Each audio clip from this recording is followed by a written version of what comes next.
Hi, and welcome to a Small, Medium, at Large podcast. I'm your host, Gail Hyson, bringing you intimate interviews beyond normal boundaries. I want to thank my son Richard, my daughter Nancy, for producing and posting our show on YouTube, Spotify, Google Podcast, Apple Podcasts, and other social media sites. I also want to thank all of you listeners for liking, subscribing, sharing, sending us wonderful comments about the shows that you've watched. And for those of you like our dedicated woman in London, Amanita, she's been with us since the first show and she has not missed one of our 88 shows yet. So when we get to London, maybe in March, we're going to see our one of our listeners and have lunch with her. So I want to tell you, we have a couple of upcoming guests in the next January, February shows. You'll be hearing from Marilyn Schlitz and her award-winning bestseller novel, Love Study. We have Dean Radin and the Sigil Experiment coming up, and Sean McNamara on meditation and psychedelics. So keep listening, keep liking, sharing, commenting, and subscribing. So today, let me tell you about our returning guest to a Small, Medium, at Large podcast. Reverend Karen E. Herrick has a master's degree in social work from Rutgers University, and she has shared her clinical expertise for 30 years in her private practice on dysfunctional and addictive homes, disassociation, grief, and loss from a Jungian psychological perspective. Since 1995, her interfaith ministry has been actively involved in spiritual psychology, specifically in naming spiritual experiences and working with chronic grief. She is a lecturer with CEU, providing webinars in Jungian psychology, spirituality, and mental health and other topics. She is the author of You're Not Finished Yet, Grandma, What is a Soul? And Psychology of the Soul and the Paranormal. These books are all available to you through Amazon.com. I'm going to tell you her two websites, which I will spell out. It's KarenHerrick.com and GrandmaWhatIsASoul.com. Her first website is all lowercase, KarenHerrick.com. And her other website is GrandmaWhatIsasoul.com, all lowercase. Tomorrow, January 16, for all you listeners that are watching today, Karen is having a webinar from 7 to 10 p.m. Eastern Time titled Mind Over Matter, a cultural and scientific exploration of consciousness. To register, you go to capital C, capital E, capital Y, lowercase o, lowercase u.org, and there you can register for this class. Today, we're going to talk about this course. So let's welcome our returning guest, Reverend Karen Herrick. Welcome, Thank Karen. you. Thanks so much, Gail. It's great to be back. It's great to see you again. You're looking great. Seems like you're a very busy woman because the last time we were here, we talked about the vagus nerve, and I had never heard about it until I had read your book and you were my guest. And after I put that down, it was like the vagus nerve was coming at me at every single place, even in the media news, in mainstream media, they were talking about it. Everywhere I Yeah. was going, it was like a whole world opened up to me for this nerve with pictures and information. And it was like amazing. And I know we're not here to talk about this today, but I just had to bring this up in case there's anything you want to mention about it before we go on to our discussion about your upcoming class. I just think that the vagus nerve is the 10th and longest nerve in your body. As you know, comes in at the top of your head, goes around your neck, touches the amygdala, which is fight, flight, or frozen, goes down into your heart and down into your stomach. So Darwin, in the 1700s, said that you could calm yourself down because your fear is triggered in your stomach, and you could breathe, come in on breathe short in, and then out as long as you can go. So in 4, maybe hold it for 4, and then out for a long time.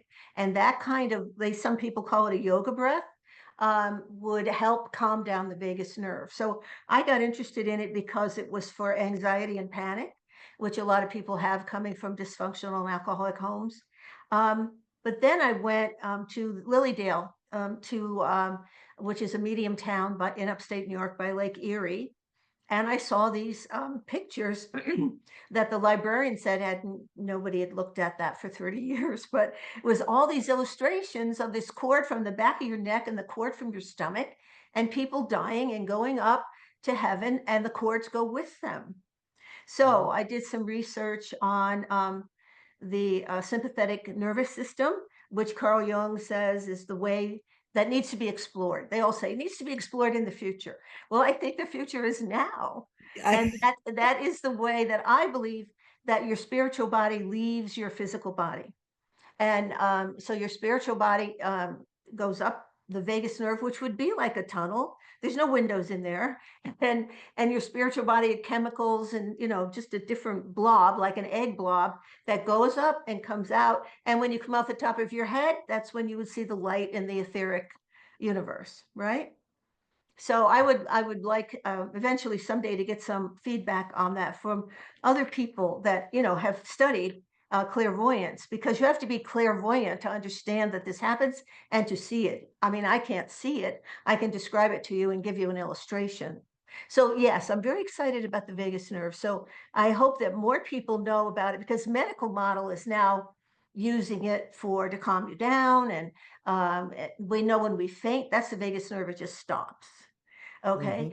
And singing helps. So if you sing, you get a lot more energy into your body, because the vagus touches every organ you have. So it's a wonderful nerve to know about physically and spiritually. Yes, and I know that's not what our topic is today, but there's one part of it that really does talk about it, because we are talking about near-death experiences and other things in those realms. And I think this is very valuable information to be looking into, as it may be the point of exiting, like you're saying. This is the possibility. So this could be a future show here or somewhere else. If anyone else is interested, they know how to contact you. And I find the vagus nerve was it was wonderful to learn about this. It So is, yes. Thank you today, for mentioning that. yes, today we're going into the cultural and scientific exploration of consciousness and the mind over matter webinar you're going to have tomorrow. And before we start with my questions for that, I wanted to know what made you decide to create this seminar, and who is it suited for? Well, CEYOU.org teaches other therapists about Jungian psychology, because Jungian psychology, you have to go to an institute. It's very expensive, and a lot of social workers and psychologists want to know about it. So I have, gotten that little niche there. And I am, before I die, I am going to teach thousands of people somehow that there is, like William James said, an invisible world all around us. And the Yes. more that we know about that, the better we live life, and we're not afraid to die. And that's really what Raymond Moody's book, Life After Life, with the near-death experience, has taught us. That people that have gone and come back, they aren't afraid to die anymore. And this gentleman, Iman Sparus, and I'm going to show you the book. So it's Death as an Altered State of Consciousness, a Scientific Review. And the American Psychological Association published this in 2023. And I was so excited, because if the APA has published something, more therapists will pay attention. And then anybody else that wants to take this 3-hour webinar can do it. You don't have to be a therapist. But that is who I am trying to help, because so many of the therapists are not trained in spirituality of the level of, your spiritual body leaving your body. So now that they say that, I feel like I can talk better known than the 25 years I've been studying it, which we have all read these books that Barus has read. But he really does put it in a very nice research model for people. That's wonderful, because I'm not a therapist, but I've been a client of therapists. And as a child, when I was telling them that I was seeing things or hearing things or having dreams about death before it happens and hearing voices, I remember I had to fill out some kind of psychological questionnaire, and Yes, they labeled me a schizophrenic, I manic know. depressive. And they would have, if I would have listened to them, I would have been on drugs from a teenager on, when they didn't understand that I was having spiritual experiences, not that I was. Well, that's why it's so important that a therapist know this when somebody comes into their office. There's a possibility of this, and no matter what they believe, personally, they can be able to listen to the person, because that's the most important thing, is that you validate. Yes, other people have had this. We've been studying this for at least 150 years, so we have lots and lots of information. It's just not out in the public, and psychology, the American Psychiatric Association and the American Psychological Association have stayed away from this, because religion should not be part of therapy, which I think is ridiculous. And what this book shows is that culturally, because I talk about different cultures tomorrow, it isn't so much your culture, because most people have the same characteristics at the end of a near death, whether they're Muslim or, from Japan, Shinto, whatever they are, they have the same feelings of love. They want their life to be better. They've seen the light. They talk to, their loved ones, or else been to castles and all these other beautiful places. So it doesn't matter what culture you are. If you have a near death, the only thing culture determines is, they say, like American Indians, they don't necessarily go through a tunnel, they go down a long road. But so it'd be the images of the culture that they would be talking about, but the after effect is the same. They know there is a God. They know that there's an afterlife, and they know their relatives are there. So when as a lot of our listeners know, I've spent time with other cultures in intimate ways.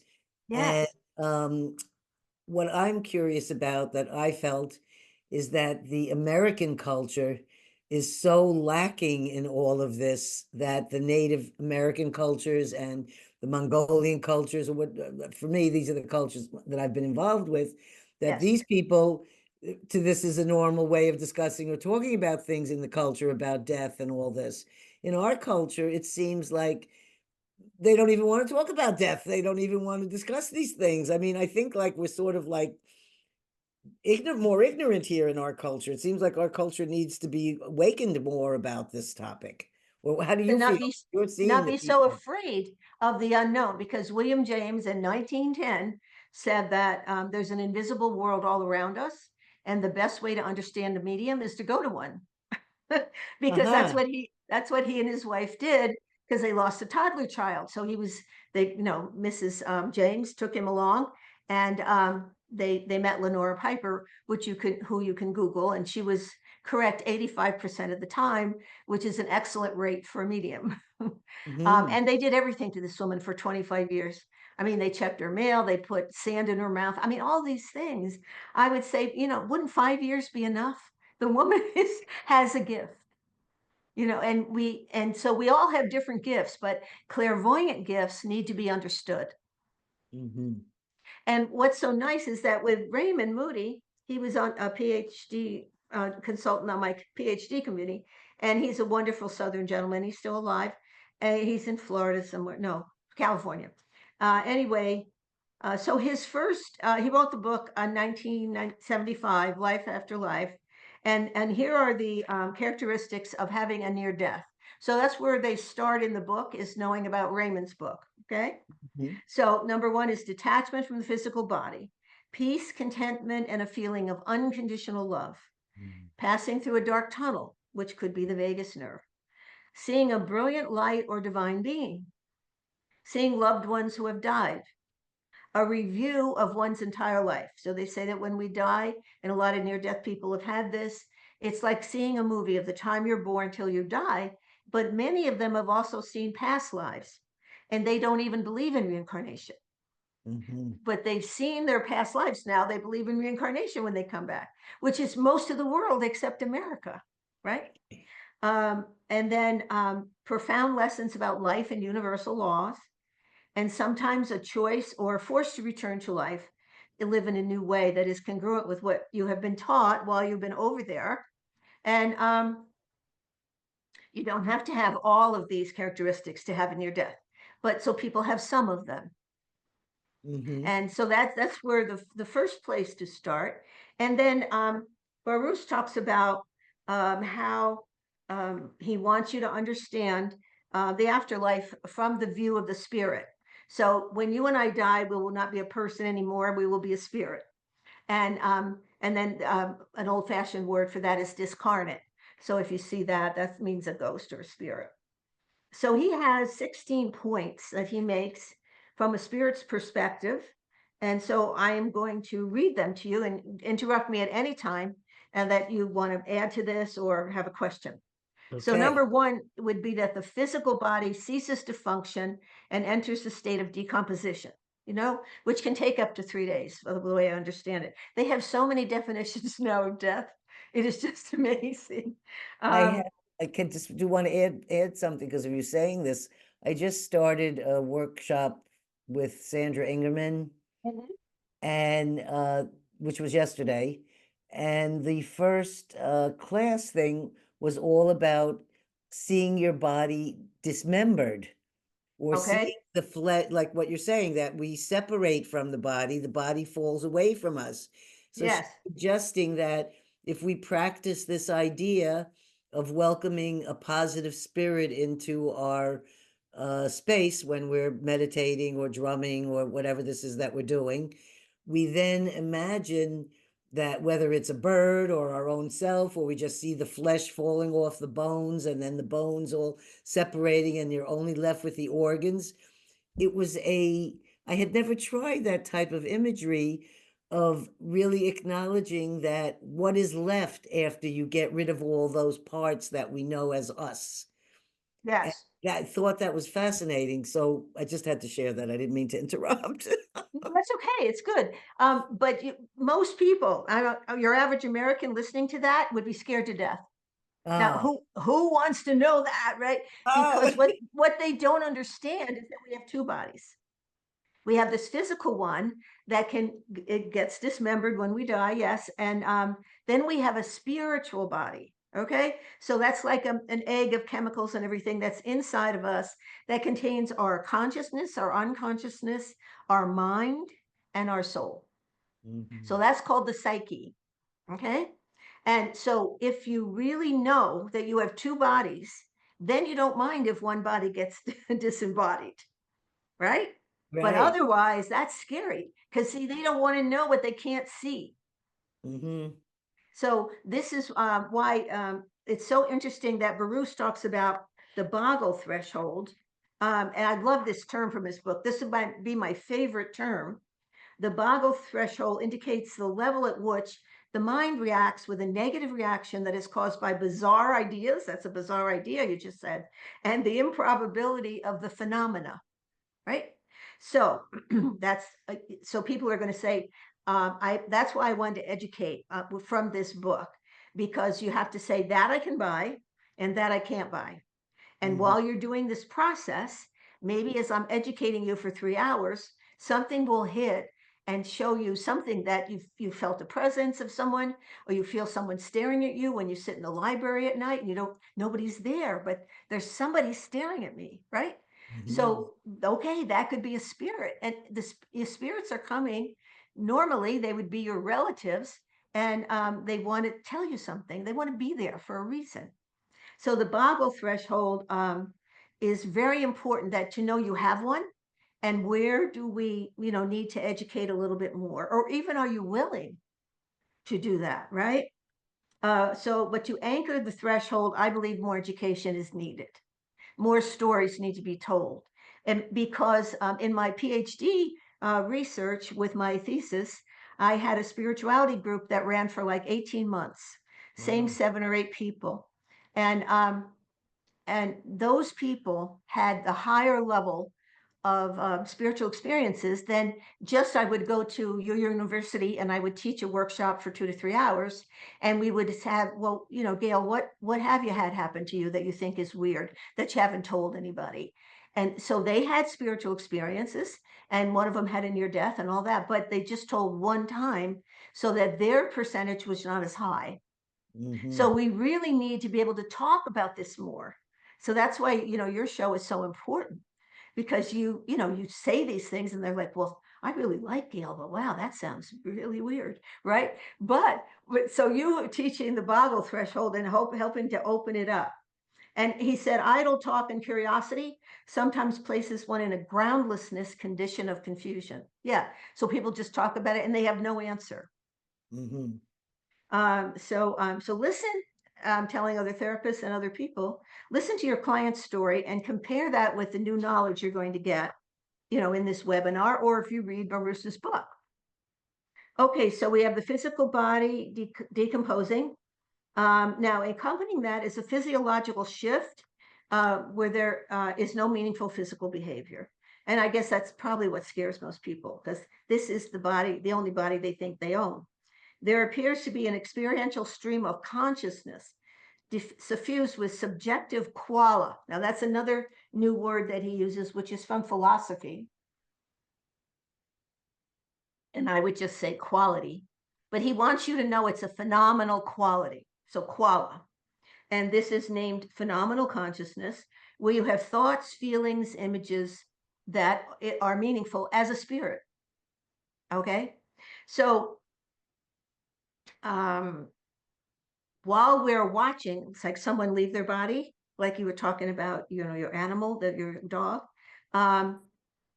Sometimes we have a deathbed phenomena where we're sitting by the bed, and it's been known that some people leave their physical body and go with their mother or grandmother, whoever's dying, and then there seems to be a cutoff where they have to come back.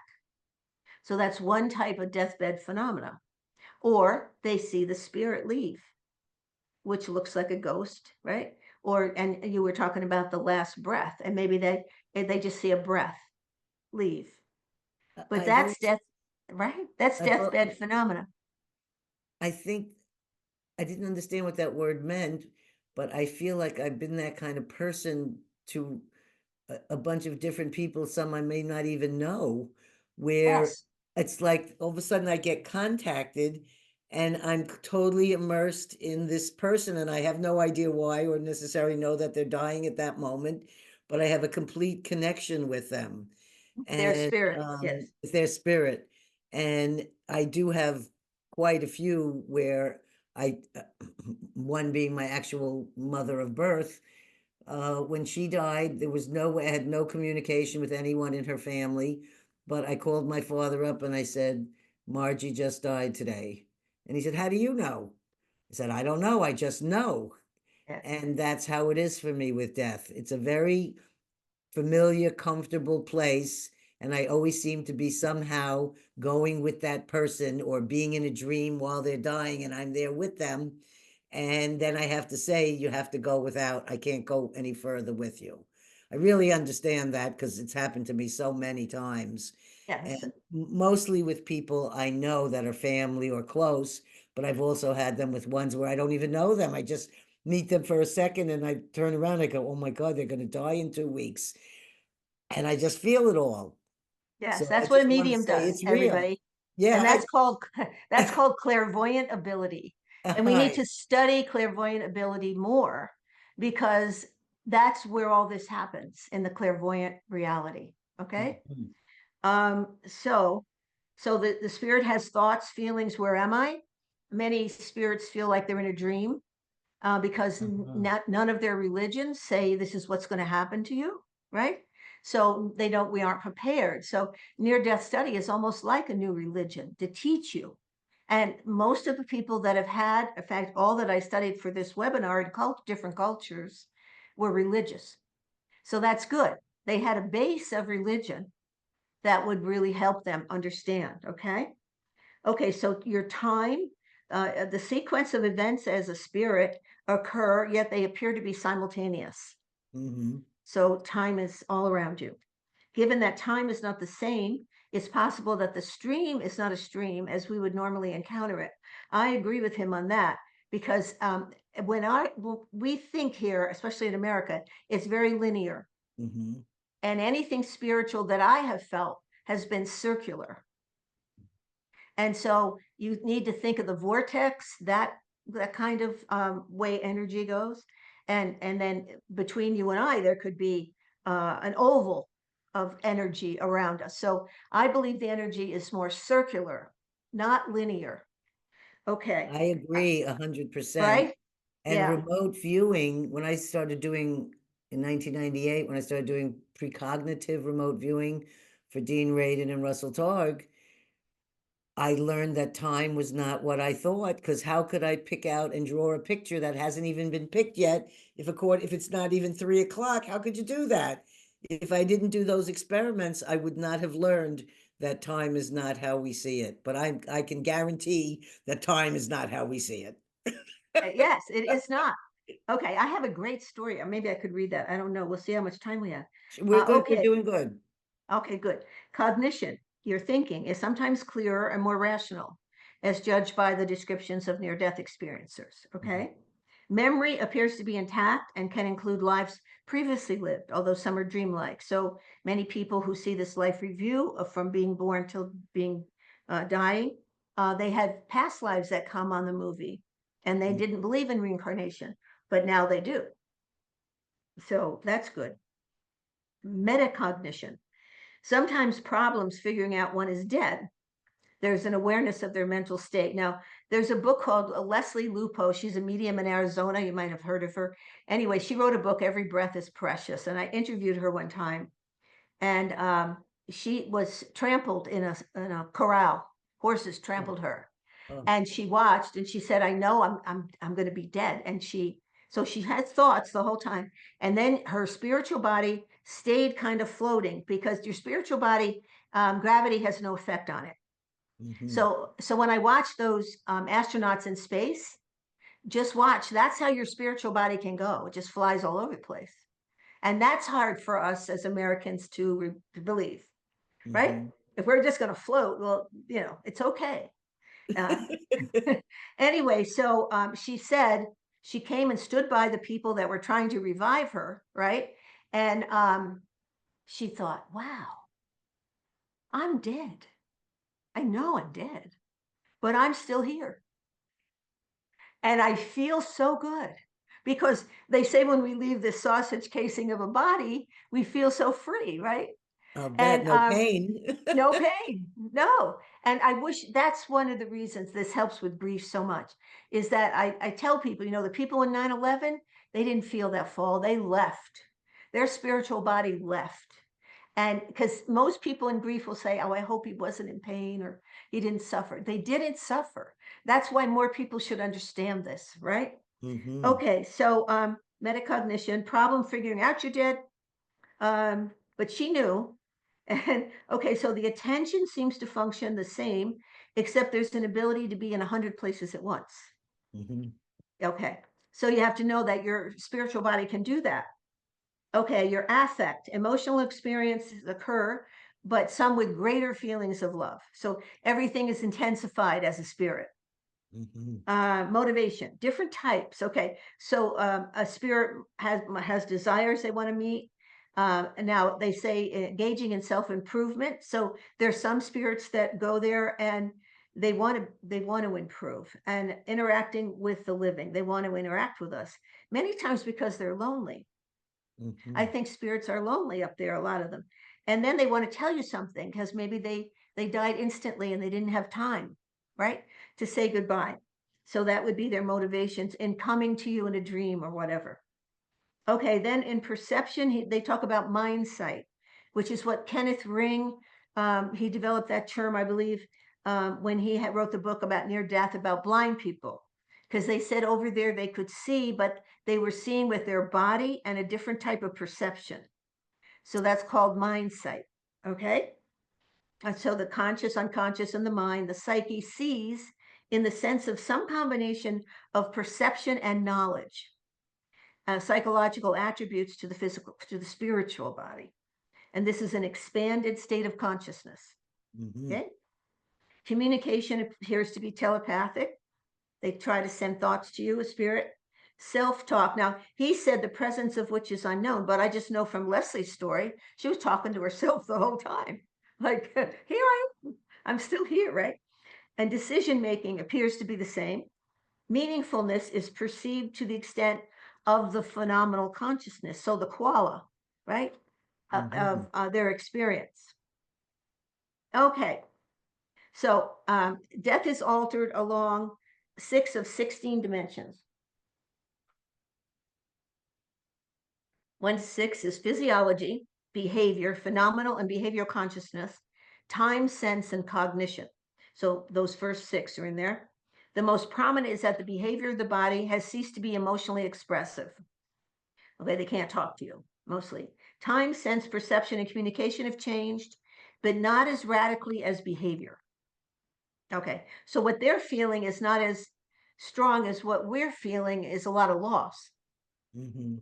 Okay, we have an altered state of consciousness, and he says, but not that altered. Well, for some people, when they're on the other side, they're pretty confused. So I would say that altered state of consciousness would be dependent on your spirit, you know, and how much they know. My oldest daughter is on the other side, and when she came through a medium, she told a couple mediums this story that I had explained to her life after death, and that helped her. Now, Gail, I have no memory of ever doing this because she was not open to this kind of stuff, but I must have just gone off one day like a lecture. And she said it really helped her. So that's good to know. So this kind of education, I hope, is going to be helping people when they leave. The deceased person easily mistakes this state for sleep. And there's been speculation that the domain of dreams is the astral plane in which the deceased finds themselves. And so that would be easier maybe for people to get, that when you do leave your physical body, it's going to be very dreamlike, and you do that every night. Okay, so the body has ceased to be emotionally expressive. They can't talk to you. They send you thoughts. They can come to you in dreams. Now, I had a woman who called me like 6 or 7 months ago, or emailed me. She said, Karen, I don't know you, but I've watched your YouTube, and your name and phone number came on my phone. Just appeared. And she said, does this seem strange to you? And I said, no. No, it doesn't. So she had lost, an adult child. And I said, it's your adult child that put that there, because that's what spirits can do. They play with your phone. They play with your computers. And I mean, they come in. I've had spirits come in and change what I'm writing, and I don't like it. I was working with a medium in England. I told her, I don't like this. I don't want my typing messed around with. So I just stopped typing then, and I didn't agree to practice that, but they wanted to tell me something, but it was so crazy, right? I don't have time for that. If you don't tell me something, tell me in a dream. I'll listen. Now, one thing, they can send you thoughts, come to you in dreams. And if you want them to come to you in dreams, so anybody who's lost, like a guy named Charlie, so you're going to write a note to Charlie before you go to sleep tonight. And you're going to say, dear Charlie, I really I'm missing you. And I want you to come in my dreams because I'd like to know where you are. I want to know lots of stuff. Just write to him, the one you love, and tell them.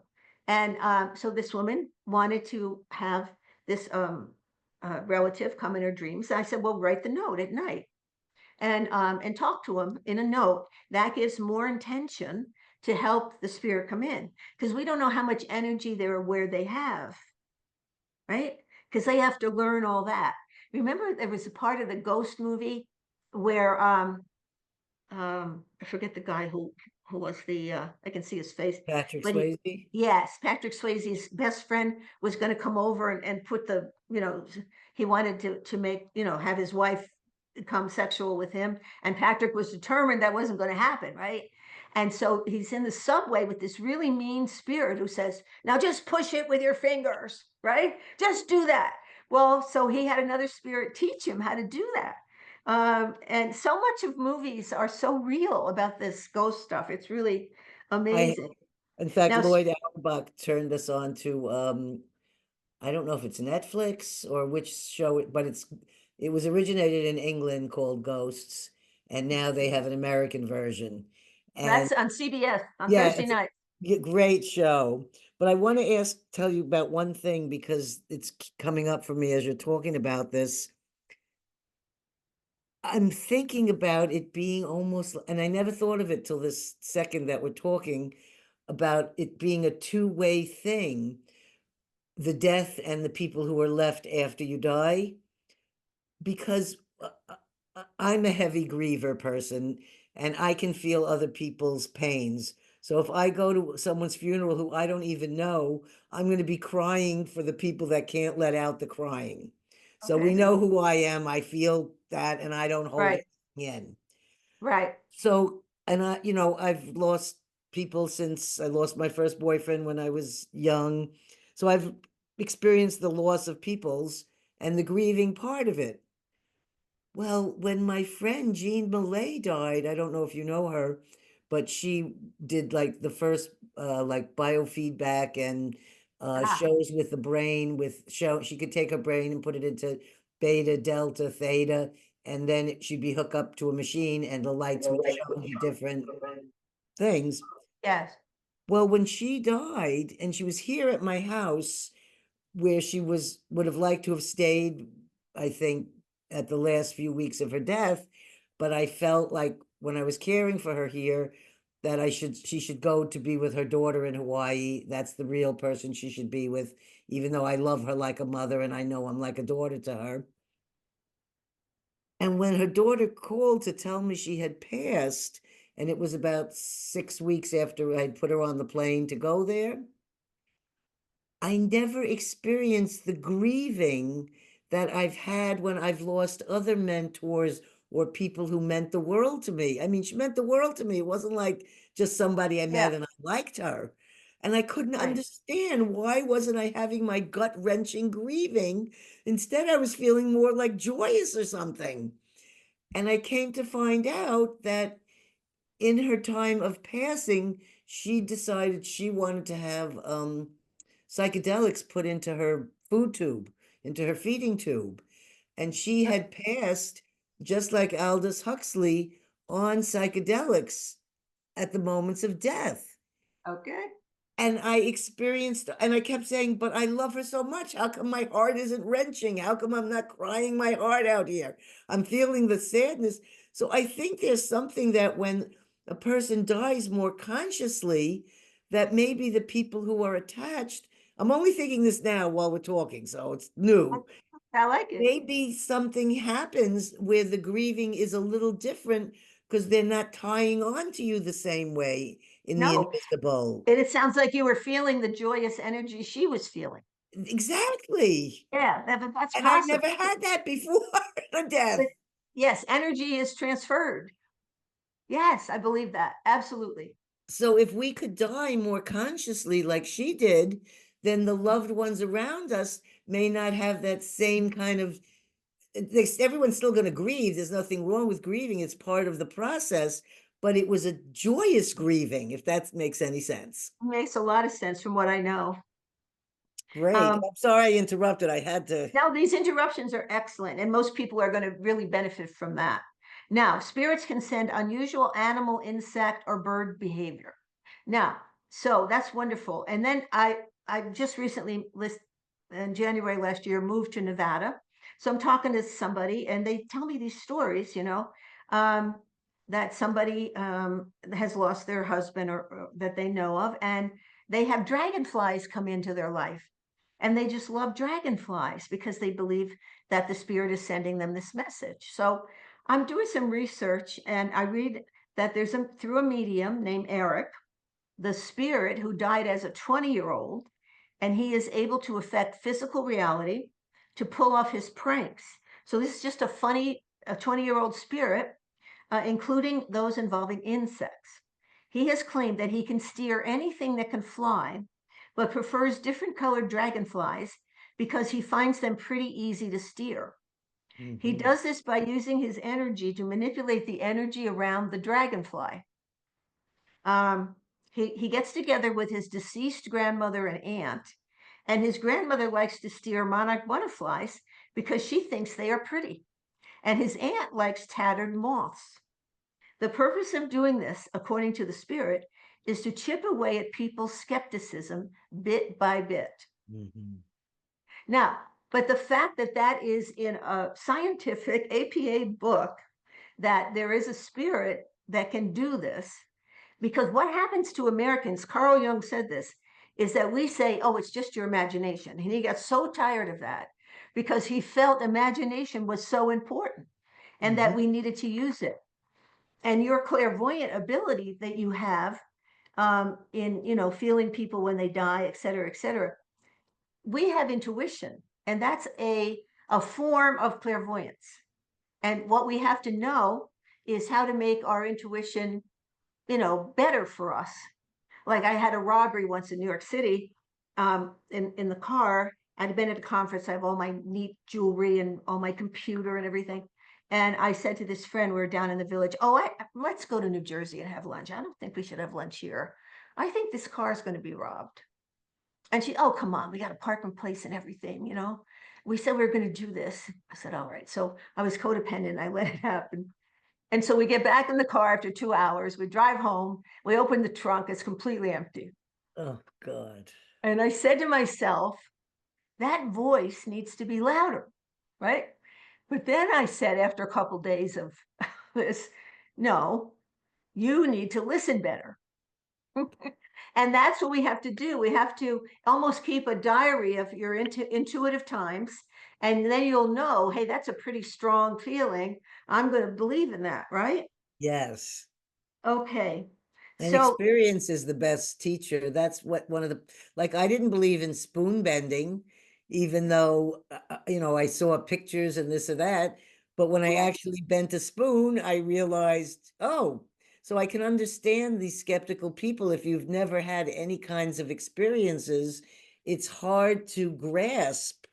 And especially if we're talking about the invisible, it's hard to grasp. yes, But if people like you and myself keep going out there and talking about it and sharing everyone's stories, that's going to be able to open up other people's minds to things that they have not thought possible.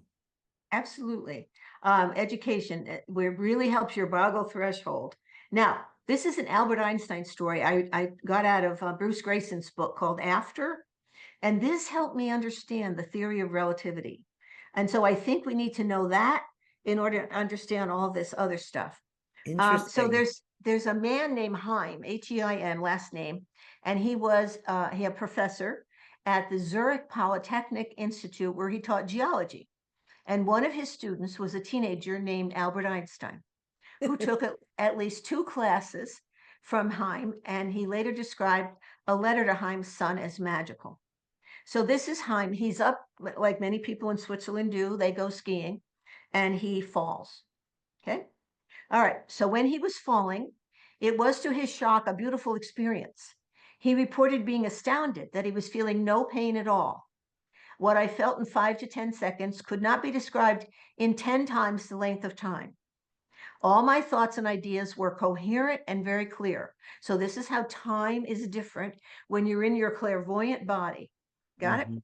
Okay, so first of all, I took in the possibilities of my fate and said to myself, the peak point over which I will soon be thrown evidently falls off below me as a steep wall, since I have not been able to see the ground at the base of it. It matters a great deal whether or not snow is still lying at the base of the cliff wall, because if I fall on the border of the snow, I may come out of this with my life. But if there is no more snow down there, I am certain to fall on rubble, and at this velocity, death will be quite inevitable. Mhm. If, when I strike, if I am not dead or unconscious, I must instantly seize my flash of spirits, which apparently he held had a flash of vinegar, and put some drops from it on my tongue. I do not want to let go of my wooden staff. Perhaps it can still be of use to me. Hence, I kept it tightly in my hand. I thought of taking off my glasses and throwing them away so that splinters from them might not injure my eyes. But I was Mhm. so thrown and swung about that I could not muster the power to move my hands for that purpose. A set of thoughts and ideas then ensued concerning those who left behind. I said to myself that upon landing below, I ought, indifferent to whether or not I were seriously injured, to immediately call to my companions out of affection for them and say, I'm all right. My brother and 3 friends could sufficiently then recover from their shock so as to accomplish the fairly difficult descent to me. So these are all thoughts. So spirits have thoughts. My next thought was that I would not be able to give my beginning university lecture that I had been announced 5 days later. That's what I'd be thinking about. I considered how the news of my death would arrive for my loved ones, and I consoled them in my thoughts. And then I heard a dull thud, and my fall was over. Of course, he survived. It struck listeners that it took quite a while for him to recount the long and involved chain of thought he had just in a few seconds as he was falling had, right? Many other experiencers reported the same rapid thinking. So your thoughts speed up.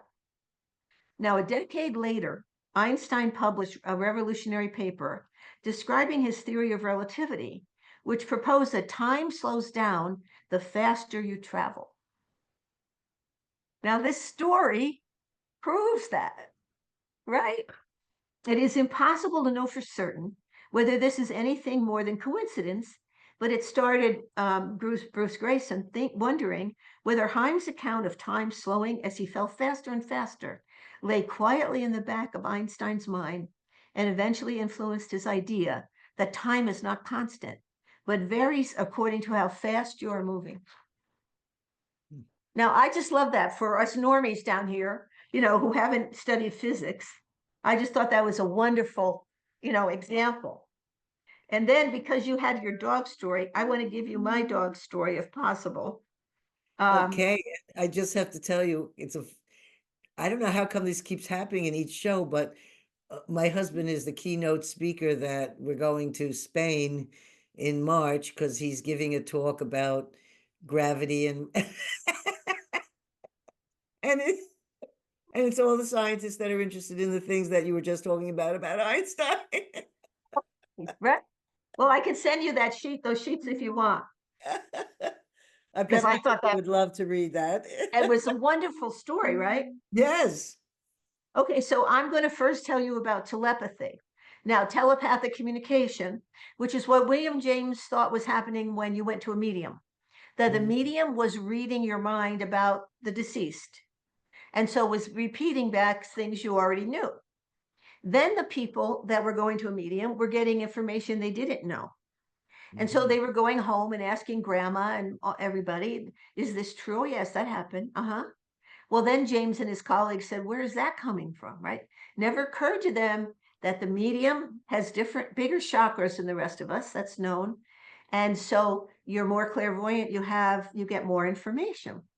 So telepathic communication has been proven at the Rhine Institute, Duke University, and that's something that people really need to know. It's proven, it can happen.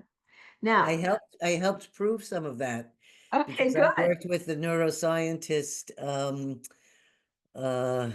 Leanna Standish, and I went and did the second ever done fMRI telepathic experiment. I have pictures of my brain and videos of my brain, and it showed a change of blood flow in the brain during telepathy. So that's an actual piece of evidence. That they have. Okay, so I'm going to talk about Emma, my party poodle, which you have in a picture there of me somewhere. Telepathic situations can never be repeated. Relationships with people and their animals is determined by their histories and by their feelings for each other.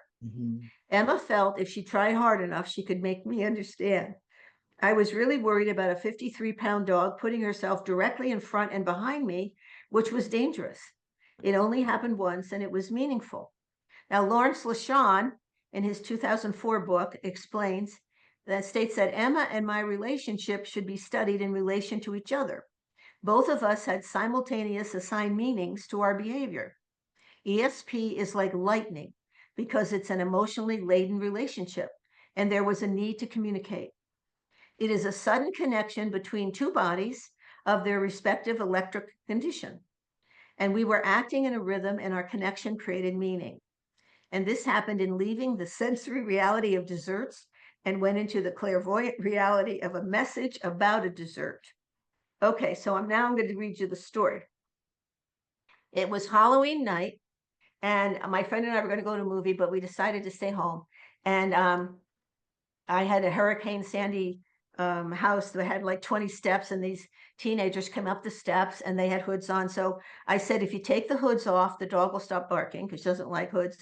Now, and I had a bowl of chocolate bars. So I shoved it out the door, and Emma put her nose in the bowl, but everybody took a chocolate bars, and then I left it outside because my friend was coming and I had baked pie. Okay, so a friend came over about an hour later. We had a cup of tea and a piece of pie I just made, and then we had another cup of tea and another piece of pie. And after my friend left, I went into my closet to change into my pajamas. And as I walked out the closet, Emma was sitting in front of the doorway, staring straight at me. I asked her to move, and she did. I went into the bathroom to brush my teeth. Upon leaving the bathroom, there she was, again, sitting very straight in the doorway. She's black and white, so she looks like a penguin. I again asked her to move, and she did. I went into the computer room to retrieve my glasses, and as I turned around from the desk, she was right in front of me. I almost fell over her. I was frustrated, and I bent down like you would talk to a 2-year-old child. I looked straight into her eyes, and I said, "What is the matter with you? Don't you know you could cause me to fall? I could hurt you and myself. Just what is your problem?" The thought I then heard around my head was, everyone got something but me. Oh. I could not believe it. My first thought was, but you're a dog. And then, Oh, she's and, not. and then I realized, yes, a dog, but a dog who expects things to be fair. And I gave her a treat and she went to bed. But, I wanted everybody to know you can hear a voice. And now, of course, when I have company, she gets fed first. And she Well, always gets a treat when we get dessert. there was something you wrote, a quick statement. I was wondering you could just share with our audience the difference between human beings' consciousness and an animal's consciousness. Well, animals have instinct and anything else they've been taught, right? Mhm. So, of course, she had been taught that if she stands in front of me long enough, she's learned that she's conditioned me. But still, I don't know that I would have thought she needed a treat because it had been like 3, 4 hours, right? Right. And I did not connect that she didn't get anything. So it just, I know she always is watching. It's just amazing. And I'm sure other people have animals that, they can communicate with. And all the studies about where the animal knows you're coming home before you get there. There's so much, there's a lot of studies that's been done that show you that you're connected to your animal. And obviously, it's a spiritual, invisible connection. And I've always felt like with my animals, they know when you're depressed or sad or in need of them, and they come and curl up on your lap.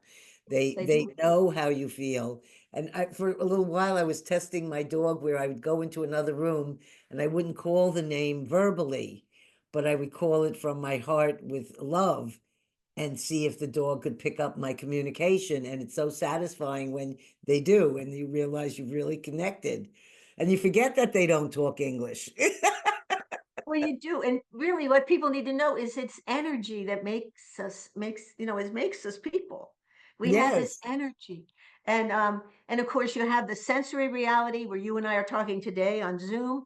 And then we have the clairvoyant reality, which when we leave our body or when we get into a state where we have a spiritual experience, we're in the clairvoyant reality, the ether. We are above this sensory reality. And then there's another reality that LaShawn talked about the reality of where miracles happen. So if Mhm. you think about that too, that we have 3 different realities in our world, not just one. And then that's where we go, that we can go to other places, and nobody needs to be afraid of that.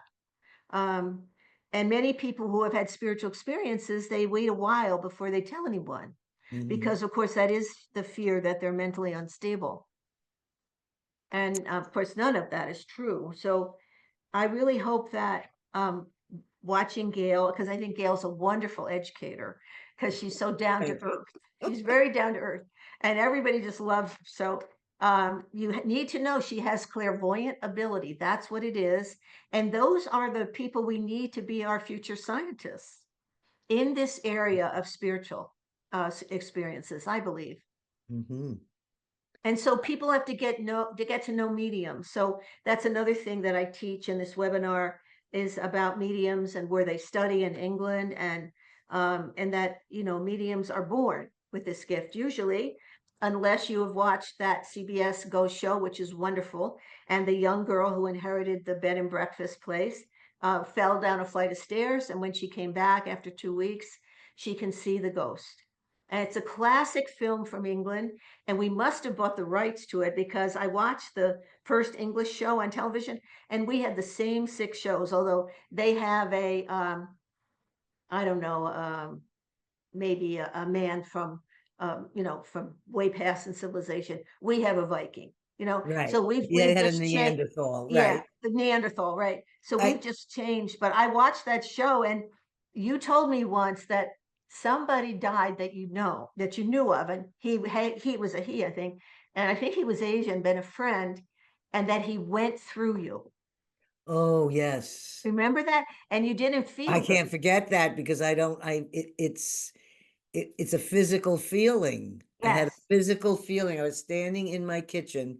It was Jeff right. Palmer. He's a man who, and he died a week before my father. So I was like, I had two people that I was like so close to that I was losing or were moving on. I wasn't losing them. Yeah. And I wasn't able to go up to see him because it could have been any second for my dad. So I didn't want to leave my dad to take the 1 hour drive to where my friend was. And so I was feeling bad about that. And I was standing in my kitchen, and all of a sudden, and it's almost like it almost can take you down, like when it passed through me, I almost collapsed. But Yes, I knew exactly in that moment. It's not like I've had hundreds of these ever happen. I I know. knew he came right through. Yes. And it was like he was on his way and he was like dropping in before he went on. It's hard to explain exactly. You And told me that you felt kind of sick. yeah, it was like everything. Yeah, I went, and then it right. passed, and it was, and at first I didn't know what had just happened. And then I realized that I received a phone call a little bit later. I, of course, then Yes. knew that that's what the validation is very important when you're not 100% sure what exactly happened. Happened to you. Yes. Well, Yes. you know, if you've watched enough of those CBS shows, that there's a hippie, and she died because she was on pot or some hallucinogen, and she talked to a bear in the woods, and of course she was mauled, and that's how she died on the property where the bed and breakfast is. But she goes through people. Have you ever seen that happen on the show? Yes. And Yes. they feel high, because that's how she died, high. And I think about you every time she does that, you know? I really do. It's funny. It's the weird. So I had a bunch of things here on my list, and you've covered especially the six that I really wanted to cover. But there's one that I'd like to talk about that I find a little bit, I've experienced it once. I found it to be frightening. I understand it better, but I was very young when it happened to me, and that's possession. Yes. If we could just talk a little bit about, I'm saying, could this be the reason many people have been put into mental institutions for lack of knowledge, as this is a real phenomena, and a person in the house doesn't know, they come back and someone's possessed, and they could be violent, they can be out of a level of control that it takes 3 men to handle them. Yes. And then they're put in with heavy drugs and put in isolation or other things like this. This isn't not always a person going crazy. Sometimes this is the actual experience of possession. And I was wondering if Yes. you could share what you know about that as to today. Yes. I can't think of the female author right now, but there is a female author who's known for this, handling possessed clients, and she talks to the spirit and the client. So she has some clairvoyant ability, definitely. But so I had in my practice and 30 some years about 4 people who came in and were possessed. And so I got to know an exorcist priest, and I also one was in Pennsylvania and the other one in New Jersey. I could just tell by talking to him. He was just afraid of my client because she was on, a psychiatric drugs. Well, yeah, but she's fine. She needs an exorcist priest, So we tried to find her one. So that's what I would do if I had a client like that again. I would find a reverend or a priest that I could work with. And Scott Peck has written a book, his last book, which was published like a month after he died. And he wrote the book, The Road Less Traveled. Well, he wrote another book, and the last one he wrote, I can't think of the title right at the moment, but he would that would be the book to read, because some medium that knew him, Scott Peck became a Christian in his 40s. And this medium said that he needed a psychiatrist that would work with people who had been exorcised, the spirit taken off of them, because many times the spirit returns. Okay. So you can go through an exorcism, and the thing, if you do have a spirit, wear a cross. And if you feel that there's something around you, and tell it to get away from you, just like you would if somebody was coming into your house that you didn't want. So you get very nasty and you want it to go. You can, the Catholic Church is still training exorcists. They have a special academy in Italy for that. Wow. And then people tell me that, now, a couple of cases that I had, one woman had a thought, and the spirit, the spirit would come in at night and do sexual things to her. And her husband was in the same bed, didn't know this was happening. And no matter how we talked about it, I said, you must have thoughts, or a thought when you go to bed, that this is going to happen, because your thought brings them in. So on some of them, okay? So she said yes, and kind of, back and forth, but she didn't want to get rid of it. Oh. Yeah. So she was getting some kind of she was getting some kind of benefit to herself. Get out of that she didn't have in her regular life. And then there was another one, a woman, very Catholic, and she said she had no thoughts. Nope. So I thought, well, I said, well, in any therapy that I have done or any research I've done, there's a high possibility that you are having some kind of thought, even if you're not aware of it, and you are asking the spirit to come in on some level. But it's an unconscious level, and I realize you don't consciously know that. No, I wouldn't even do that at an unconscious level. I said, okay, well then, I really can't help you, right? And then since I moved to Nevada, I've been going to a evangelical church, and I am just amazed at their faith. So in doing this cultural webinar, and being there, and some people have come up to be slain, to have the spirit taken away from them, and they are. But for the first half hour of that evangelical minister's service, they sing. That's all they do is sing. So if you're singing, and of course there's a computer screen with all the words on, and it's always about Jesus, you are activating your vagus nerve.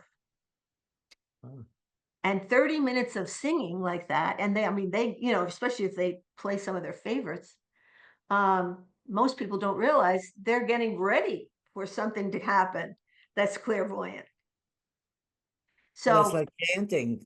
yes, just like any chanting, retreats right? where you just say the same 3 words over and over again. So then I would tell people that if you do think that there's a spirit and you don't feel good about it, then you would try to find a therapist who understands possession, and maybe just Google some books. And you could always email me at Karen@KarenHerrick.com, and I'll tell you what books to read. And also there are some mediums I understand who do this, who help to get rid of the spirit too. But in Scott Peck's book, he helped the one woman have a better life, right? I mean, what we would think is a better life, with no spirit involved. And another woman went back and had the spirit come back into her. That was her, like her inner world almost. And she wanted to stay there. So, and then I had someone tell me a story. people just tell me these stories, well, you know, in the most amazing places that they felt they had a spirit attached to them since they were a child. Uh-huh. So, and I had never heard that.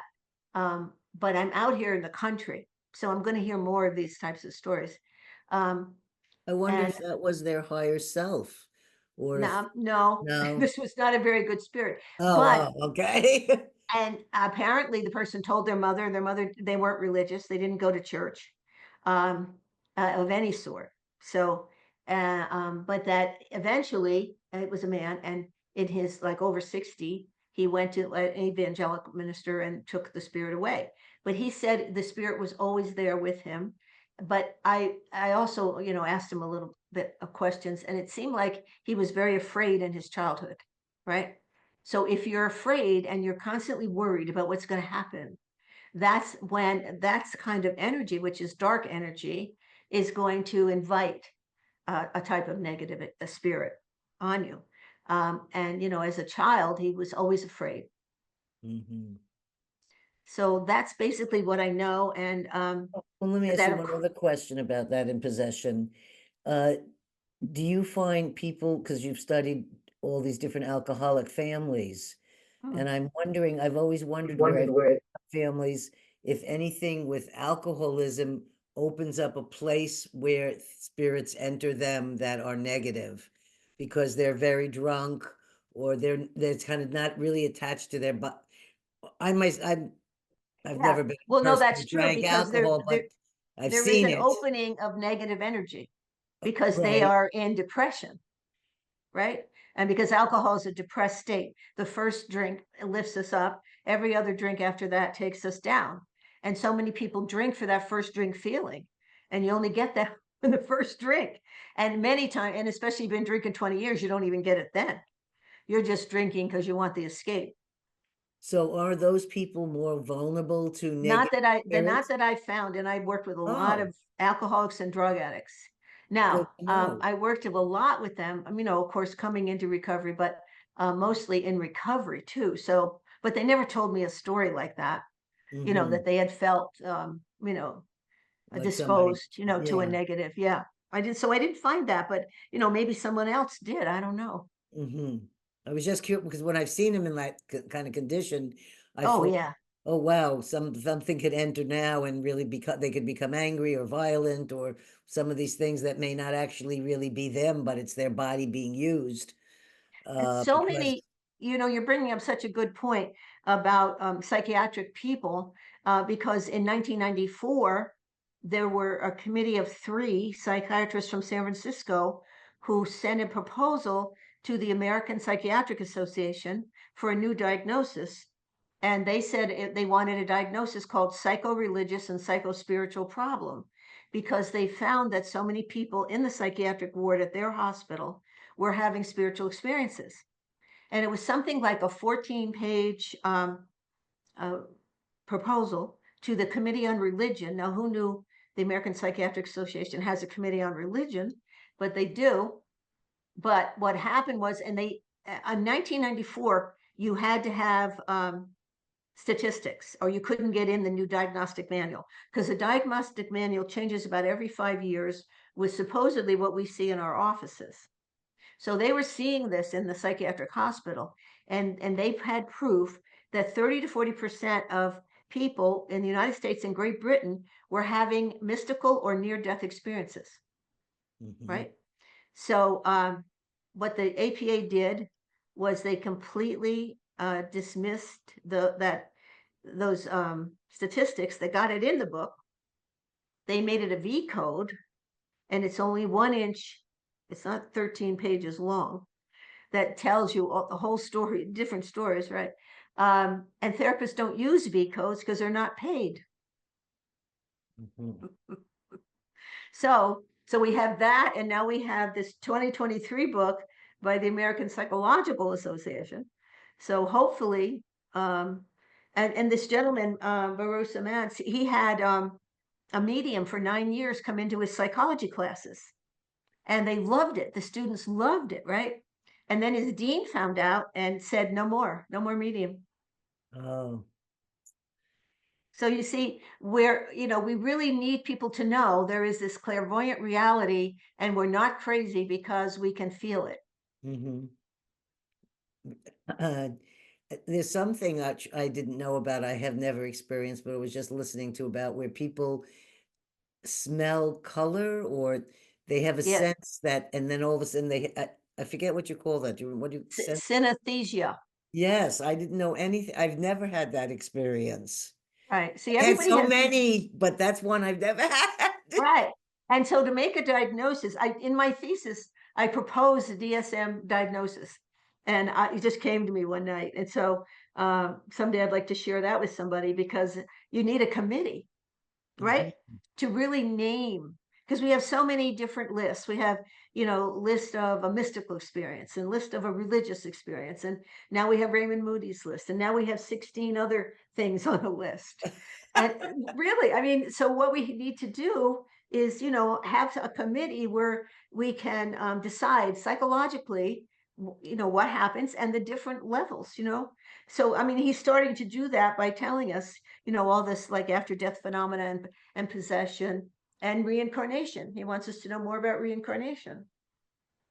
So And this is a big, so and now, so what I'm understanding you saying is this man's book, the para psychology association, the American Psychological, the American Psychological Association, this is yes, a big step for them to have a book to like this publish. come out and publish, which they have not really done this kind of thing before.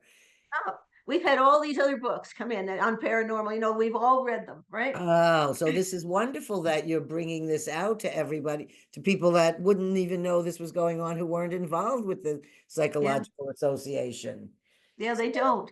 David Brooks of the New York Times, he had an opinion in December on his spiritual experiences. So I wrote to him, but I haven't heard back. I just sent an email that I'm sure he doesn't know about the APA, which would validate a lot of the things he talked about, in his 2-page opinion. Right, right, because people like to read that it's backed by something like an organization, and that means it's more real than if it was just a person telling you. Or people will at least show up maybe for therapists, or at Yes, least at their church talk about it. And a yes, lot of these places at church don't understand the American Psychological Association, right? Because they don't trust us because we have all this education. But we want to know what's happening to you. right, right. Well, we're about an hour into our show now, hour-ish, and I'm looking over to see if there's I did have I have a couple of little mini questions. And then after that, if there's anything else you want to share or anything else you want to talk about, or if you want to wind down, I'm leaving that up to you. Two questions. One is about mediumship and one is about past life. Okay. On mediumship, since you've studied a lot of this now, how do you know? I mean, there's so many people out there, and there's so many charlatans, and these people that take advantage of the person's grieving and loss and charge them. Like all the things I've ever done with people, like connecting them to someone who's passed, that I do in a shamanic thing in my, where I'm close with people that come to see me. I don't advertise or do anything like that. I've never had any money involved with any of those things. I'm doing this because it's information coming to me from some place that doesn't charge money either. And if it helps and brings relief to somebody, I'm happy to be that vessel or whatever it is to help with that. How does people that, and I was just fooled recently by somebody who I thought was this and they really weren't that. So how does one know? Sometimes the gut can't tell. How do you know? And what could you tell a client if they want to see a medium? And I know it's been helpful for clients that you've sent them to. So how do they know Yes. how to pick? Because then they have a bad experience if they have one that takes them for a whole bunch of money, gives them some standard things that they know they can pick out of the hat, or they secretly look them up in the, however they do it. Um, what advice could you give to those listeners we have here today who might want to seek out a medium? Sure. What you want to do is get a recommendation from someone who's gone before. And Mhm. so maybe a death group or some church group or whatever, I have a list of mediums in New Jersey that I do recommend, about two. And I asked the people that I recommend them to get back to me as to, whether that really helped. So you can keep, because anybody can have a bad day, and maybe the medium's going through a divorce. Well, that's going to shut down some of the energy. So just like anything else, you would go to a therapist who somebody says, oh, she or he is great, go, and I recommend it. So try to find somebody like that. Hmm. You have holistic associations in your different towns usually, and they usually have mediums. They have psychic fairs, those types of things. But even then, it's like a cold call, but you can talk to people that are at the psychic fairs, and everybody wants to help everybody. So I would get involved with different people that know about this, Hmm. and different organizations that know about it. Also, there's the Windbridge organization in, I think it's Arizona, where they are, right? And Um, that and town or city you mentioned, Lily. Lilydale is a town that has mediums. Yes. Um, the Windbridge thing is online, and they have studied mediums. Let Hmm. me see if I have, because I have the bibliography from this class. Um, and you could give you a list of, first of all, when you first go in, don't act like, oh yes, right, yeah, he was my father, right, you know just be kind of cool about it, right? Right. And you're not going to give a lot of information, because if you have to do that, the medium isn't really seeing your person. So the medium should be able to say, I have a grandmother in front of me, and she has her hair in a bun, and she used to ring chickens, and so that you'd have chickens for Sunday dinner. Is that right? So something that that you would You know, hear? right? Right. Or you would know, but nobody else would know, right? Um, so I think it's the yes, Windbridge Research Center, which is windbridge.org. So that's a good place to get. They have free flyers they'll send you on how to test out a medium, right? Great. And so that's a wonderful thing. And then, just as I say, join some holistic association, or go to some of their meetings or some lectures, and then see. I mean, you have to meet people, and people want to help other people. Right. So the And other last question I had is on past life experiences. Is there any new information or research on this that is there anything new that hasn't been said, or anything new that's come up about this that's being accepted by the community or the psychological community, or not that I know of particularly. However, um, where you should go for past life information is Edgar Casey Foundation in Virginia Beach. Mhm. Um, and let's see, what is his? Edgar Casey was a medium before penicillin came about, and he would help people that have physical problems. So he founded a massage school, and he had some holistic things, like he loved castor oil, but you didn't drink it. You put it on your body with flannel and some heat and all different kinds of things. So they have an association called the Association of Research and Enlightenment in Virginia Beach. That's ARE. Okay. And then they also, you can reach them with www.edgarkcayce.org/ and they have a bookstore, and their people write books, and they have a wonderful they have courses that you can, you buy the course, I don't know, for $50, and they have one on how to determine your past life. Okay. Oh, So one of the things is to have do you have a geographical interest of another country? Like when I was 10 years old, I wanted books on Mary Queen of Scots and Queen Elizabeth I. Now, I was an alcoholic truck driver's daughter. What was I doing with Queen Elizabeth and Mary Queen of Scots? But I find out I have a Herrick ancestor who was the goldsmith for Queen Elizabeth I. wow. William Herrick. So, and my father's name was William Herrick. So, I mean, you have an interest. Why do you have that interest? Figure that out. and then learn about that country and read all kinds of novels about it and that time period, right? And then what kind of furniture do you like? What kind of clothes do you like? What's your favorite outfit? If you went to a Halloween party, what would your favorite character be? All these different things that people say, well, it's just your imagination. But your imagination teaches you so much. Yes. So I would recommend Edgar Cayce for past life. And Edgar Cayce didn't believe in reincarnation. He was a nice, country guy who had this medium clairvoyant ability. And in teenage years, he laid on his math book under a tree and fell asleep. And when he woke up, he knew the whole math book. That's the way to go. Right. So, and he was a trance medium who went into trance, and he helped people all over the world, and he died because he was so overworked, and he would have you you could have an appointment on Friday from 1 to 3 where you would lay on your couch in your living room, and they would tell you to do this, and then Edgar will go into trance, and he found in the Akashic records, which if you read Leslie Lupo's book, Every Breath is Precious, she went to the Akashic records, and there's supposed to be a file on every one of us up there.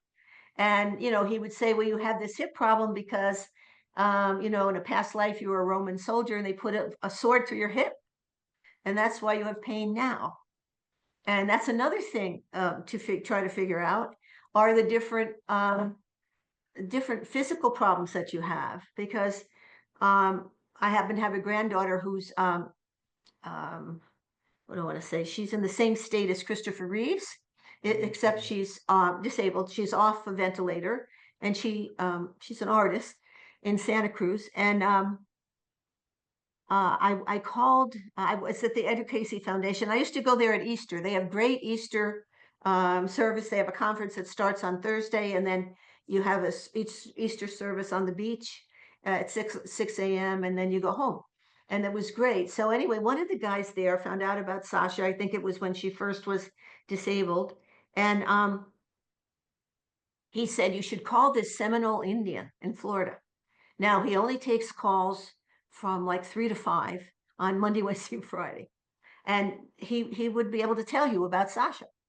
So I called, and he answered the phone, and he told me about Sasha. Now, before that, I had my right hand wasn't working right, and I couldn't feel these three fingers. And so I had gone to a doctor who had sent me to a surgeon. When I went in that day, it was a Friday, hot in New Jersey. Oh my God, in the summer. And they said, oh, we haven't got your x-rays. And so if we don't have your x-rays, you can't have an appointment. So I waited. He said, let's try. We'll get them sent again, right? So they send for the x-rays. X-rays don't come. I didn't really want to be there on Friday afternoon anyway. So I said, I'll just go over to the surgeon's office and I'll pick up the x-rays and I'll come back, right? So I went to the surgeon's office. They couldn't give me the x-rays, so I was going to call them. But meanwhile, I was going to visit them and get them. I talked to this Seminole Indian, and he said, and you're having trouble with your right wrist. And I said, yes, I am. And he said, well, you don't need surgery. I said, how do you know that? He said, well, because this is what I do. So he said, you get this oil, go get this oil, which I did from a pharmacist. And he said, you were a midwife at one time in France. And he said, the Catholic Church cut off your right hand because you wouldn't stop healing. And he said, it's a past life problem. Now, I have a poodle. Everybody can see that. I've had like a couple of men in my life that invited me to go to Paris with them. I don't want to go to Paris. No, thank you. Now, I've traveled all over the world, right? I don't want to go to France. I just want a poodle. So all of a sudden it made sense that something bad happened in France. So, I mean, it's all from your own biography. And it's a wonderful way to learn. Yes, I never think about, my father taught me that, but he used it as the words he would say. He always said, the day you're born and the day you die has already been written.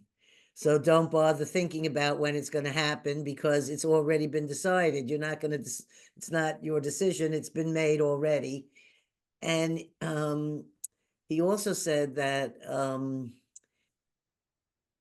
oh, don't do this. If you do these bad things in your life now, like say you do something to another person or you hurt them in certain ways, he said, and then you wonder why are they born with a club foot?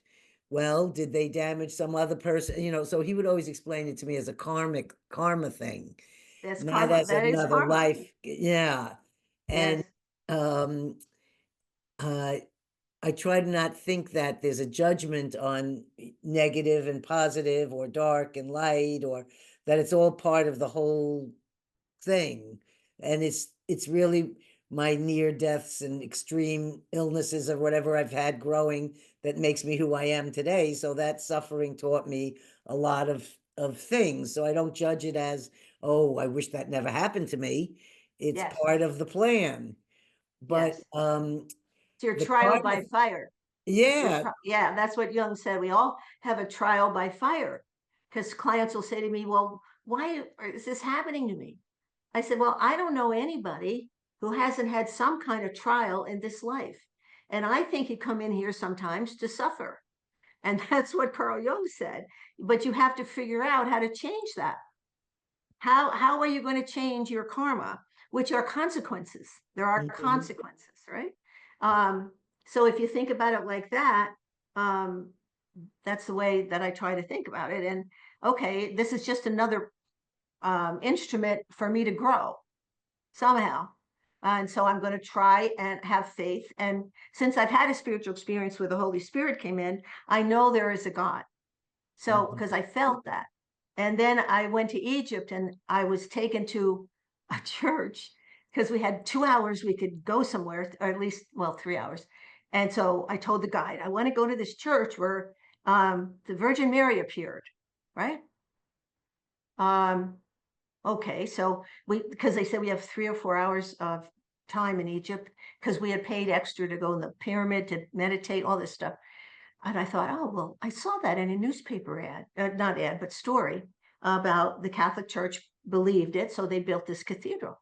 So anyway, he tells a taxi cab driver, and everybody else didn't have anything to do. So 12 of us, which I thought was an interesting number, get into 3 cabs and they drive. Now, when you go to Egypt as a Christian, you have to wear long sleeves and a long skirt as a Christian female, or they ask you to, which I did.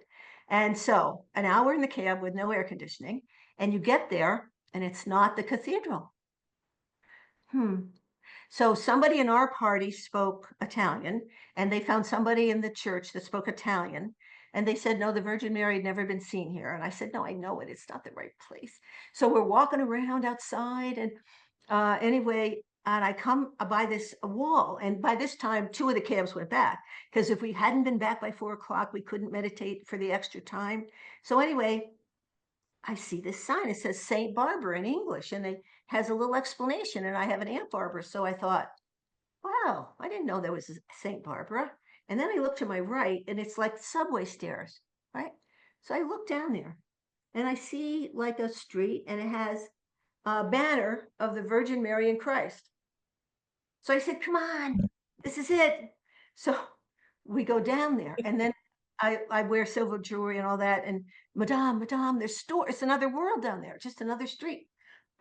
So no, that's right. I don't need any jewelry. I got to follow this banner.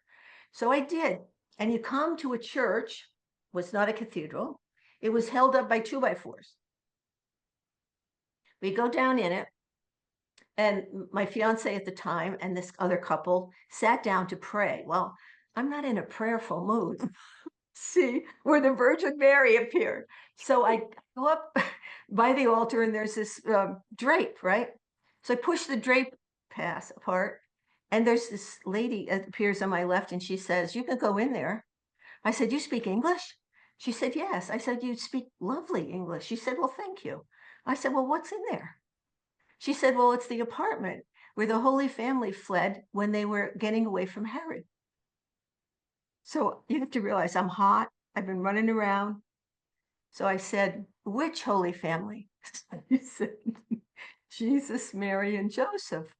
Oh, that Holy Family. So you go in there and it's this little room, and then down there and more steps is it's all water because they diverted the Nile. Now the apartment is full of water.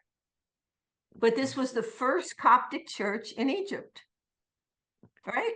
Now I was just taken there, like Jung says, chance rules, right? You got a gut feel, try it. Because I had this spiritual experience where I knew there was God. I don't know about this Jesus thing. And I thought, well, it's a historical religion, right? And Yes. then I went back and I didn't go to meditate in the king's chamber. I just sat by the pool because we hadn't been by this beautiful pool. I was in awe that you could find the apartment where they lived, right? So I tell our guide at night, I said, you should tell more Christians about this, right? Now there's 1% Christianity in Egypt. His eyes just glazed over. He wasn't going to tell anybody, Ah. right? We don't want you to know stuff. But that was wonderful. So half a life is showing up, really. Yes. And following your gut or the Yes, little voice inside you. I do find the more that I listen to my little voice, it does get stronger. it does. And I find that to be a very good help. But the physical, Dean Radin used to call it the other brain, that you had a brain in your head and you also have a brain in your gut. And Yes. that's the belly brain. Well, And that's Jung says that your unconscious has knows more than you think it knows, right? mhm. So that you have all this, and I wish I'd known that with all that test anxiety in school. Like I Yeah. know. Or you could have just laid down like Einstein and just slept on the board with Edgar Casey, I mean, and sleep with the book. Now you mentioned, and then I do have to end, and I hate to end because it's been fun, Yes, we as do it have to always is end. with you. But the spiritualists now in 1840 something, spiritualism started as a religion in upstate New York. And that's where Lily Dale was founded, and a lot of women were mediums at that time, and now there's men too. But they didn't charge for a medium reading because they believed that the gift came from God, Right, right? But now, of course, they do charge. But they would have Lily Dale has a list of qualified mediums, and these mediums live other places. Now, in Florida in the winter, they go to Casadega. So Casadega would be another town you could visit, and they would have a list of qualified mediums there. And it's like anything else, though. Yeah, you might want to try to interview a couple of them and see what you think, mhm. because you get a feeling. I'd like to take a little trip up to that town in New York and see that just to go there. I met somebody recently when I was visiting New York who lived there for a while, and he was a very interesting character. So it sounded like an interesting place to just to check it out. It's very interesting. If you ever want to go, I'll go with you because Okay. it's fun, and they have different conferences from the good months like April or May to September, October. Hmm. And so you can, they have a catalog with all these conferences in there that you can learn about the different mediums there, or any kind of paranormal, activity you want to understand better. Very interesting. How far is that a drive, like say from New York City? About 9 hours. Oh, so it's way upstate. It's Lake Erie. Oh, You can't get any further west in New York. oh, I don't know. okay. That's it. They had to go that far I know, just to get but away from what the Times best the Square. best part of going to Louisville, not just the medium strip, when you leave, you pass 2 hours after you leave Lilydale, going toward New Jersey, where I used to live. You pass the Corning Institute. So the Corning Ware, right, glass company. They have the best gift shop I've ever been in. Oh, So you always leave at 9 o'clock when you're going home, and you get there at 11, and you shop, and you have lunch in their cafeteria, and then you're ready for the other drive home. sounds So you wonderful. have you have to plan shopping along with it. Yes. Well, makes it a full trip then. That's right. They have the Okay. best glass Christmas and Halloween ornaments. Oh my God, it's Oh, beautiful. well, is there any other things you want to share or any pieces of wisdom you want to leave with our listeners today before we sign off? I think the biggest piece of wisdom would be that the more that you understand about life after death, the better death you're going to have. And then the more that you can help your loved ones who are in grief. Because the best news is that there are spirits that want you to ask them to come into your dreams so Mhm. that they can prove to you they're still alive on some level. And that is so meaningful to people who are in grief. So we Yeah. need all of these stories to be, talked about, and we need more therapists to have groups where they can discuss all this stuff. And because the more you discuss it, the more you remember what has happened to you. Yes, and the sharing, you learn more things that are possible. Yes. Um, I heard some words in this class I was just telling you I was taking that I thought was a beautiful saying, where you approach the person and say, I would like to assist you in having a beautiful passing. Like Uh-huh. instead of of thinking it, oh God, the death is coming, or thinking of it with some kind of it's not you, it's you're watching it for someone else. But if you could approach that person and say to them, I'm going to be there with you as far as I can, or wherever I can be with you till, but we're going to have a beautiful death. You are going to have to have it as a beautiful experience. Then we don't think like that at all. When we're thinking of the death thing, we're all, we- I think to It's the change the same with, thought. yes, change our thoughts. We need to do that. Eckhart Tolle, Oprah just recommended his book for the second time, which she never does. Something Mhm. about the good earth, I believe. And he said, it's not what happens to you, it's what you think about what happens to you. That's where you have the problem, is in your thoughts. And the more that you can expand your thoughts, the more you can have a better life and a better death.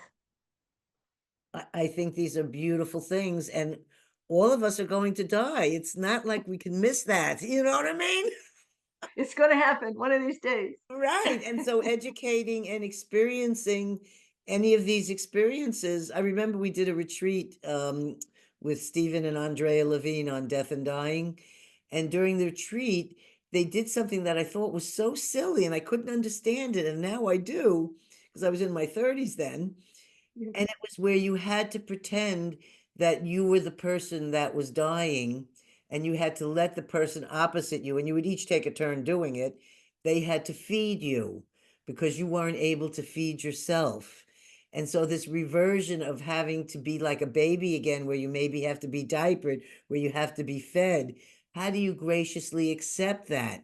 Well, I'd never even thought of trying it out as a experience. And so when we did that, I never forgot that. It really left me with a very important exercise of feel what it's like to be the vulnerable person that has to be fed, and how you have to let go of your ego, that you cannot do this, but that the person is doing this with you with loving kindness. Yes. And I just thought that was such a silly little thing at first. What are we doing this for? Now I understand it. It's all those exercises that therapists do. We have meaning Yes, behind. it's all very good meanings in these things. So I want to thank you so much for being here with us today. I thoroughly enjoy having I have a few returning guests this year, and I'm just so happy to see the work that everybody's doing and what they're moving on with. It's like everybody has a lot that they're doing, and I'm really grateful for everything that you've done and all your books, and that Thank you're you. going to do this particular webinar for other therapists to help educate. And I really hope that you have a large group that signs up. Me too. Thank you. And thank you for the opportunity because, it's like having tea, and I just love having tea with you. I do too. So, and anytime you're in the San Francisco area, a All lovely right. guest room, you're always welcome here. Oh, thank you. Thank you. Okay. All All right. right. Have a great, great, great time. I will see you again soon. And to all Okay. you Thanks, Gail. listeners, I hope you sign up for the webinar tomorrow. Have a wonderful week. Remember, listeners, share your stories, because stories can heal. Thanks so much, Karen. Oh, you're entirely Bye. welcome, Gail. Bye bye. You have a good day. You too.